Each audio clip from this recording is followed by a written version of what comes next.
السلام علیکم ورحمۃ اللہ وبرکاتہ۔ ظاہر بین لوگ ظاہری چیزوں کی طرف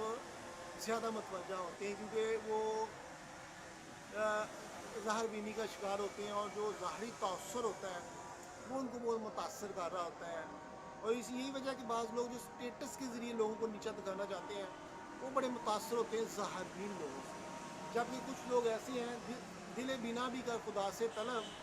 آنکھ کا نور دل کا نور نہیں ہے، یہ اقبال فرما رہے ہیں۔ تو کچھ لوگ جو ہوتے ہیں وہ باطن کی آنکھ سے دیکھتے ہیں، دل کے چشموں سے جو اللہ کی طرف سے ان کو عنایات ہوتی ہیں کیونکہ کردار کی خوبصورتی کی وجہ سے، تو وہ اپنے معاملات دل کے تحت حل کرنے کی کوشش کر رہے ہوتے ہیں۔ تو لہٰذا ان کی پرواز میں اور جو ظاہر بینی کا شکار لوگ ہیں ان میں بہت فرق ہوتا ہے، اور ظاہر بین لوگ لمحاتی فائدوں کی طرف جاتے ہیں، جبکہ جو جو جبکہ جو اس کا نام کیا ہے اہل باطن ہوتے ہیں، اور جو دلوں کے بادشاہ ہوتے ہیں اور دلوں کے طبیب ہوتے ہیں، اور جو جو جو ٹوٹے ہوئے دلوں کے لیے مسیحا ہوتے ہیں، وہ اس کا نام کیا ہے باطن کی آنکھ سے دیکھتے ہیں، اور ان کے دل میں وہ حد درجہ بلندی اور وسعت ہوتی ہے۔ اور دیکھا جائے تو علامہ محمد اقبال کے بہت سارے اشعار جو ہیں انہوں نے دل پہ ہی لکھے ہوئے ہیں۔ یا رب دل مسلم کو زندہ تمنا دے، جو قلب کو گرما دے، جو روح کو تڑپا دے۔ اس طرح بہت سارے اشعار جو ہیں علامہ محمد اقبال رحمۃ اللہ علیہ نے دل پہ لکھے ہوئے ہیں، اور صوفیہ اعظام بھی دل کی اصلاح کی بات کرتے ہیں، کیونکہ صوفی جو ہوتا ہے وہ لوگوں کے دلوں میں جو جتنی بھی ایرر ہے وہ ختم کرتا ہے، تو اس لیے وہ جو ہے نا وہ بھی ظاہر بھی نہیں ہوتے، انہوں نے بھی وہ منازل طے کالی ہوتی ہے اور روحانیت کے شہنشاہ بن جاتے ہیں، کیونکہ وہ جو ہے نا وہ جتنے بھی ماسوائے ہیں ان سے دور جا کے حقیقت کی آنکھ سے اللہ کی ذات کو دیکھنے کے طالب ہوتے ہیں، اور اللہ کی ذات ان کے قریب نظر آتی ہے، اور بھی ان سے کرامات کا ظہور ہو رہا ہوتا ہے۔ تو لہٰذا اگر یہ دو دنیایں ہیں، ربنا آتنا فی الدنیا حسنۃ وفی الآخرۃ حسنۃ وقنا عذاب النار، تو لہٰذا یہ دو دنیایں ہیں۔ ابھی انسان کی جو کامیابیوں کے حوالے سے اگر دیکھا جائے نا، تو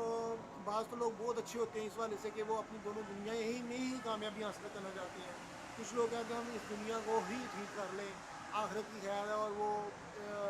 اس معیارات سے پرے چلے جاتے ہیں جو اللہ نے متعین کی ہیں، اور یوں وہ اس کا نام کیا ہے اللہ کی بارگاہ سے دور ہونے کی وجہ سے اگر ظاہری طور پہ اگر چھوٹی موٹی کامیابی وہ ایسی شخصیت حاصل کر لیتی ہے، مگر ایمان کی دولت جو ہے وہ ختم ہونا شروع ہو جاتی ہے، کیونکہ اللہ ہر برائی کے ایوز ان کی ایمان کی دولت کو جٹاتا ہے۔ اس یہی وجہ کہ صوفیہ سے کرامت کا ظہور ہوتا ہے تو وہ ان کی ایمان کی دولت بڑھتی ہے، اور یوں ظاہری طور پہ اگرچہ ان کے پاس مال و دولت اور ظاہری طور پہ چیزیں نہیں ہوتی، مگر صوفیہ کے گرد کائنات کا نظام اس لیے گھومتا نظر آتا ہے کیونکہ وہ حقیقت شناس ہوتے ہیں، اور انہوں نے لمحاتی فائدے کی بجائے انہوں نے دائمی فائدوں کا سودا کیا ہوتا ہے، اور اللہ بھی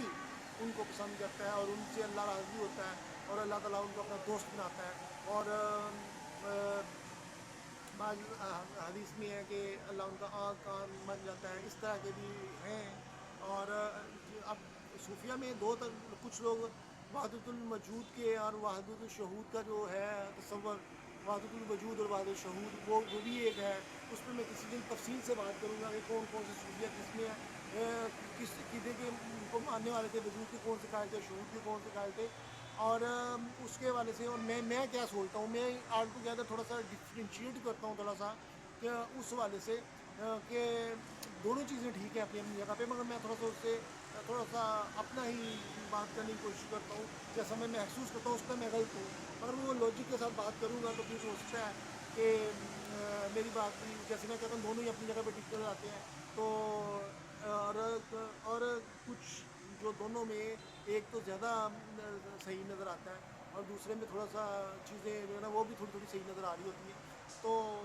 اب دیکھا جائے تو اس لیے اللہ تعالیٰ ان کو اپنا دوست بنا لیتا ہے، کرامات کا ظہور ہو رہا ہے۔ تو لہٰذا انسان کے لیے بڑی ہی خوشی کی بات ہوتی ہے کہ انسان جب اللہ کی رضا کے لیے کام کرتا ہے تو اللہ جو جب جذب و مسیح دیتا ہے، جو تسکین قلب اللہ تعالیٰ دیتا ہے، دل کا غنی ہونا بہت بڑی بات ہے،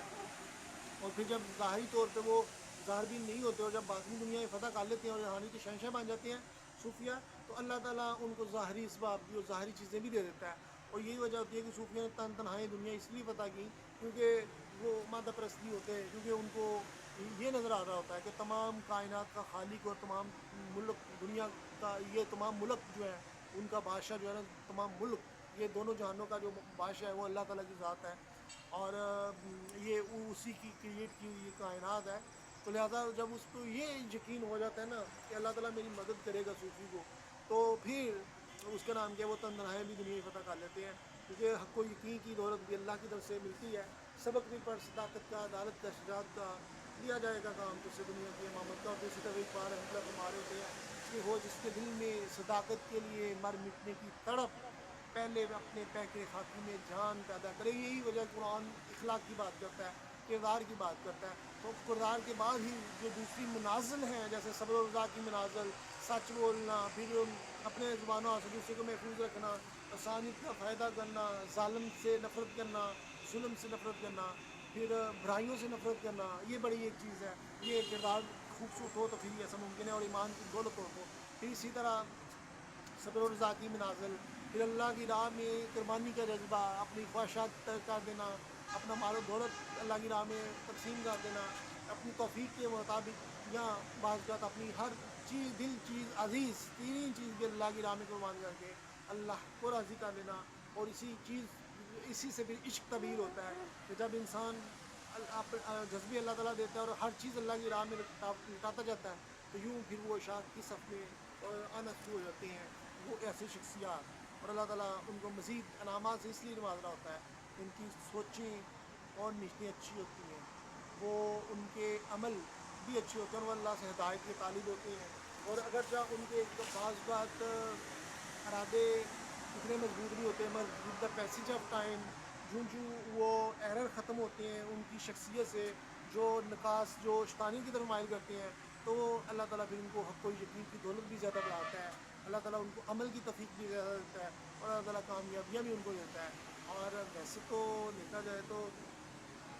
اگر اس دنیا میں کسی کو کانٹا دکھتا ہے اللہ تعالیٰ اس کا بھی اجر دیتا ہے، اگر کسی کو کوئی تکالیف پہنچتی ہے اس کا بھی اللہ تعالیٰ اس کا دگنا دیتا ہے. اس طرح کوئی مال تقسیم کرتے ہیں اس کا بھی اللہ تعالیٰ زیادہ ہی چیزیں ہر چیز بڑھا کے دے رہا ہوتا ہے. تو یہ چیزیں ہماری گھٹتی نہیں ہیں، مگر اللہ یہ بھی دیکھ رہا ہوتا ہے کہ کون شیطان کی راہ پہ چلتا ہے اور کون شیطان کو خوش کر رہا ہے، کون میرا بندہ ہے. اب آپ سے جہاز چاہیں گے. خدا حافظ. اللہ حافظ. Bye bye bye.